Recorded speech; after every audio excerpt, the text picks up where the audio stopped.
gabar ayaa waxay ka hadlaysaa qisadeeda inta u dhaxayso nolosheeda xilligii hore iyo xilliga hadda la joogo. Waxay leedahay salaad ma tukan jirin, mana ahayn qof ku toosan diinta Alle.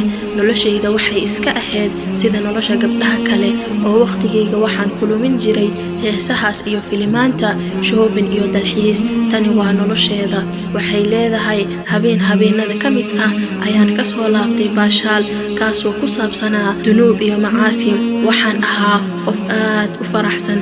Guriga ayaan ku soo laabtay cashadii kadib, familkiina ay guriga ka maqan yihiin. Waxay leedahay dharka ayaan iska bedelay si aan u seexdo, laakiin ma awoodi in aan seexdo. Waan isgadgadiyey dhinaca midig dhinaca bidix. Ma awoodi. Waxaan daartay heeso, maan hurdin. Waxaan daartay muusiko degan, maan hurdin. Filim ayaan daartay, hurdo ma leh. Qisooyin ayaan dhageystay, hurdo ma leh. Maxaa dhacayo? Aroortii ayaa soo dhawaatay, ilaa hadda maan seexan. Kuleel, walwal iyo murugo ayaa idilay. Waxaan ka kacay furaashkii jikada ayaan aaday.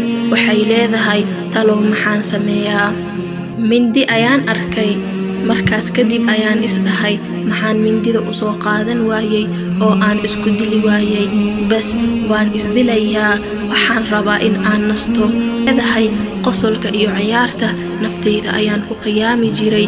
Maalin uun ma farxin. Naftayda ma dilaa? Maya.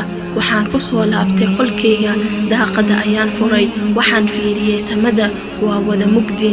Waagiina wuxuu bilaabay inuu baryo, tiinkiina wuxuu ku fiday cirka. Waxay leedahay walwalkii ayaa ihaayo. Waxaan bilaabay in aan fikiro noloshayda siday ahaan jirtay markii hore. Maxaan sameeyey? Si lama filaan ah ayaan waxaan ku maqlay cod. Maxaa waaye codkan? Waxay leedahay waxaa jiray masjid inoo dhow. Waxay leedahay imaamkii ayaa salaada subax tujinayay. Waxay leedahay wuxuu bilaabay inuu akhriyo quraan. Waxay leedahay quraankii ayaan dhageystay sida markii igu horeysay camal oo aan quraan maqlo. quraanka meel kasta ayuu ka daarnaan jiray, laakiin aniga ma danayn jirin. Waxay leedahay laakiin markaan waxay ila mid tahay sida markii iigu horeysay oo aan maqlo quraan. Waxay leedahay markii uu bilaabay imaamkii inuu aqriyo ولقد خلقنا الإنسان ونعلم ما توسوس به نفسه ونحن أقرب إليه من حبل الوريد إذ يتلقى المتلقيان عن اليمين وعن الشمال قعيد ما يلفظ من قول إلا لديه رقيب عتيد. gabadhii way dhageysanaysaa, wadnaheedii ayaa bilaabmay inuu garaacmo, qalbigiina wuxuu bilaabay inuu khushuuco. Way dhageysanaysaa, way aamusan tahay sida qur'aanka inuu ayada la hadlaayo oo kale. Imaamkii wuxuu sii waday qur'aanka. Waxay bilowday in ay oydo. waxay leedahay ma aqaani sababta aan u oynayo, sida in aan maqlayo quraanka markii iigu horeysay. way oyday gabadhan sida ilinteeda inay dhaqayso dunuubteeda. Way oyday, laakiin waxay dareentay raaxo, farxad. waa markii ugu horeysay oo quraanka saameyn ku yeeshto.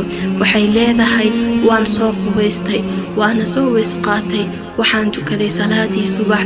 mar hore ayaana iigu dambeysay in aan salaad tukado. waxay leedahay sujuud ayaan ku ooyay, alle ayaan baryay in uu ii dambi dhaafo.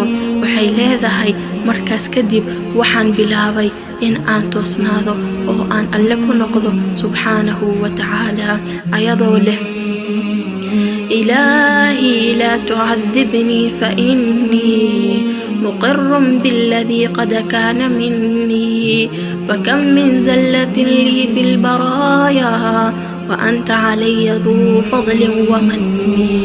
إذا فكرت في ندمي عليها عضدت أناملي وقرعت سني وما لي حيلة إلا رجائي وعفوك إن عفوت وحسن ظني. ugu dambayn waxay bilowday gabadhan toosnaanteeda iyo toobadkeenka alle si ay ugu noolaato nolol farxad leh.